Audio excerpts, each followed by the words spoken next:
Shalom Ubracha, nous poursuivons avec la 8e Mishnah du 8e Pérek, la dernière Mishnah du Pérek. La Mishnah nous enseigne Hinir banot gdolot ktanot, quelqu'un qui est décédé, qui a laissé des grandes filles et des petites.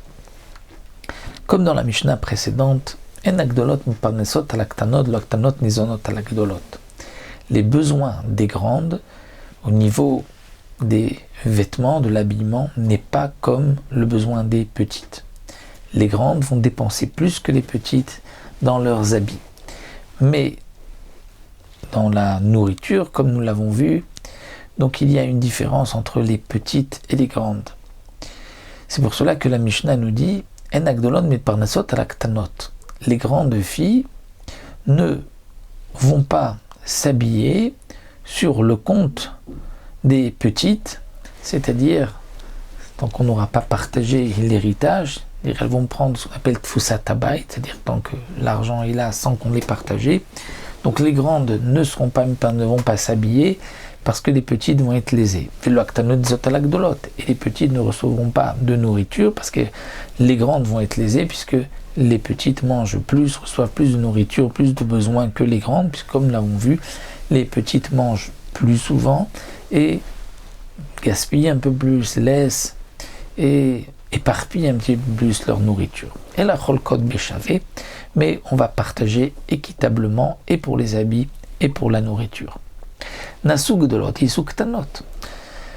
Si les grandes se sont mariées, eh bien les petites aussi vont se marier. C'est-à-dire que si les grandes ont pris des biens du père pour se marier, eh bien les petites aussi prendront la même chose. Et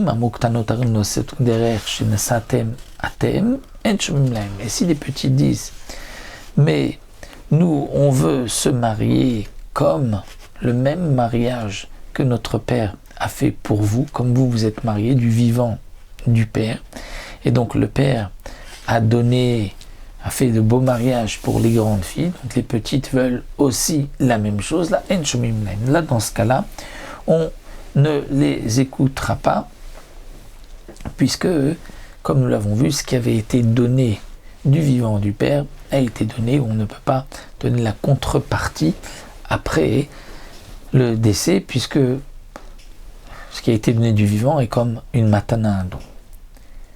Il y a quand même une différence, bien que nous avons vu la même chose pour les garçons dans la Mishnah précédente. Ici le Tana nous dit qu'il y a une différence entre les filles et les garçons.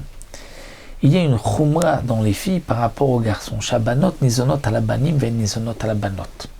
C'est-à-dire que les filles, s'il y a des garçons, étant donné qu'il y a un engagement dans la Ktuba de nourrir ces filles, donc les filles vont être nourries des biens du père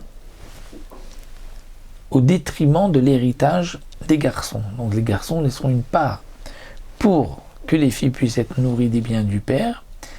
Donc les filles vont être nourries des biens du père et pas les garçons. Shabanot nizonot ala banim.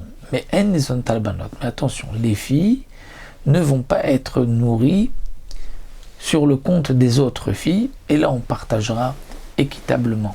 Donc la seule différence entre les filles et les garçons, c'est que s'il y a des garçons et des filles, eh bien les filles recevront des maisonnotes de la nourriture au détriment de l'héritage du garçon, mais ça ce n'est que lorsqu'il y a filles et garçons. Mais s'il y a filles et filles, là on ne fait pas cette différence. Donc voici pour le 8e Pérek, on se retrouvera Bezrat Hashem avec un nouveau Pérek, toujours dans l'héritage.